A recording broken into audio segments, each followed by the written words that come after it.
Uganda eyongedde okusajjakula mu sekta yaffe ebyobulamu. Olunaku olwaleero omukyala akulembera eddwaliro ly'e Mulago amanyiddwa nga Muyite Executive Director wa Mulago, Dr. Rosemary Byanyima, avuddeyo n'ategeeza nti nga ennaku z'omwezi 20 omwaka oguwedde Desemba lwa lunaku lwa 2023 Uganda yakola transplant yaayo eyasookera ddala nga bakyusa kidneys okuva mu donor eyali agireese nga bagiteeka mu muntu omulala.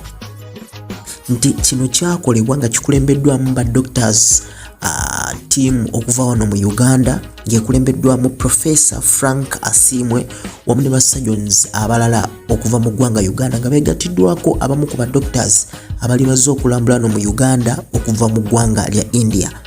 Era nga abavubuka bano babiri abakolebwako transplant kyongedde okulaga nti bali mu mbeera nnungi, tebalina buzibu bwonna era nga bafulumya omusulo oguli ku mutendera ogw'omuntu alina kidneys ennamu.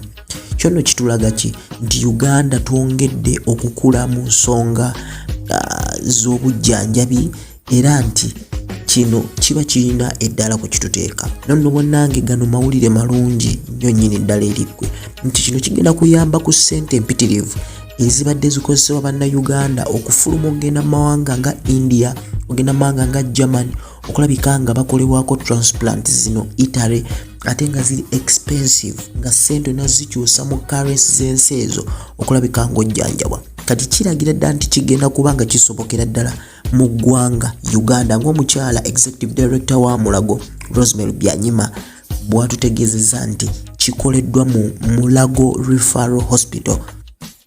N'olwekyo kiki twogera kutegeeza gavumenti eyongere okuteeka ssente ennyingi nnyo mu byobulamu, twongere ddala okugula ebyuma ebiri ku mutindo.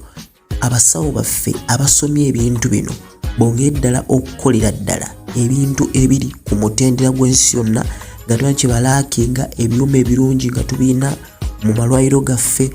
Yes, ne Uganda oba bannayuganda bongere okwenyumiriza mu bannayuganda bannaabwe abakola ebintu ebirungi era ebigenda okulabika nga byongera ddala okutaasa bannayuganda mu nsonga z'ebyobulamu.